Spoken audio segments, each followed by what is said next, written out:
നമസ്കാരം. സഞ്ജു സാംസൺ രാജസ്ഥാൻ വിട്ടതിന് ശേഷം ടീമിൽ നായകത്വത്തെക്കുറിച്ചുള്ള ചർച്ചകൾ അല്ലെങ്കിൽ തർക്കങ്ങൾ ഒരുപാടുണ്ട് എന്ന് നമുക്ക് പറയാൻ സാധിക്കും. അതിനെക്കുറിച്ചുള്ള തർക്കങ്ങൾ ഉടലെടുക്കുന്ന ഒരു സാഹചര്യം ഇപ്പോൾ രാജസ്ഥാനിൽ ഉണ്ടായിരിക്കുകയാണ്. അങ്ങനെ ഉടലെടുക്കുന്നതിൻ്റെ കൂട്ടത്തിൽ തന്നെ അന്തിമ ഫലമായിട്ടാണ് റിയാൻ പരാഗ് ക്യാപ്റ്റനായത് എന്നുള്ള ഒരു കാര്യം കൂടി അല്ലെങ്കിൽ ഊഹാപോഹങ്ങൾ കൂടി സോഷ്യൽ മീഡിയയിൽ തന്നെ സജീവമായി നിൽക്കുന്നുണ്ട്.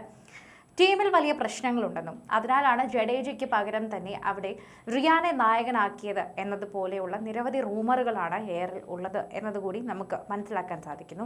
ഇപ്പോൾ അതിനെക്കുറിച്ചുള്ള ചർച്ചകളും ആ ഊഹാപോഹങ്ങളും എല്ലാം വിരാമമിട്ടുകൊണ്ട് ടീം മെന്ററും കോച്ചുമായിട്ടുള്ള കുമാർ സംഗകാര തന്നെ രംഗത്തെത്തിയിരിക്കുകയാണ്. ചെന്നൈ സൂപ്പർ കിങ്സിനെതിരായിട്ടുള്ള ഉദ്ഘാടന മത്സരത്തിന് മുന്നോടിയായി നടത്തിയിട്ടുള്ള വാർത്താ സമ്മേളനത്തിലാണ് പരാഗിന്റെ പക്വതയും അതുപോലെ ടീമിനെ കുറിച്ചുള്ള കാഴ്ചപ്പാടുമൊക്കെ തന്നെ അദ്ദേഹത്തെ നായക സ്ഥാനത്തേക്ക് എത്തിച്ചതെന്ന് സംഘകാര വ്യക്തമാക്കിയത്.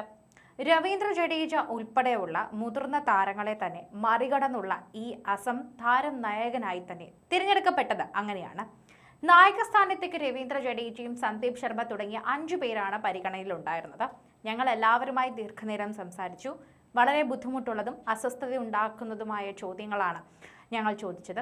അതിനെല്ലാം കൃത്യമായ കാഴ്ചപ്പാടോടെയും പക്വതയോടെയും മറുപടി നൽകാൻ റിയാൻ പരാഗിന് സാധിക്കുകയും ചെയ്തുവെന്ന് പറയാം. കേവലം ക്യാപ്റ്റൻ ആകാനല്ല, മറിച്ച് ടീമിനെ നയിക്കാനാണ് താൻ ആഗ്രഹിക്കുന്നതെന്ന് റിയാൻ പരാഗ് വ്യക്തമാക്കുകയും ചെയ്തു. സംഘകാര പറഞ്ഞതും അങ്ങനെയാണ്. സന്ദീപ് ശർമ്മ, ജഡേജ, യശസ്വി ജയ്സ്വാൾ, ധ്രുവ് ജുറേൽ തുടങ്ങിയ മുതിർന്ന താരങ്ങളുടെ പിന്തുണ പരാഗിനുണ്ടാകുമെന്നും അദ്ദേഹം കൂട്ടിച്ചേർത്തിട്ടുണ്ട്. മലയാളി താരം സഞ്ജു സാംസണിനെ ചെന്നൈ സൂപ്പർ കിങ്സിന് നൽകിയ പകരം രവീന്ദ്ര ജഡേജയെയും സാം കറീനെയും ടീമിലെത്തിച്ച തീരുമാനത്തെക്കുറിച്ചുമൊക്കെ സംഘകാര സംസാരിക്കുകയും അതിനെക്കുറിച്ച് തന്നെ വ്യക്തമായി പറയുകയും ചെയ്തു. സഞ്ജു ടീം വിട്ടതിൽ ഞങ്ങൾക്ക് വലിയ വിഷമമുണ്ടെന്നും പറയുന്നു. അദ്ദേഹം ഞങ്ങളുടെ അത്ഭുതകരമായ താരവും നായകനുമായിരുന്നു എന്ന് പറയുന്നു. എന്നാൽ ഈ ട്രേഡ് അനിവാര്യമായിരുന്നു.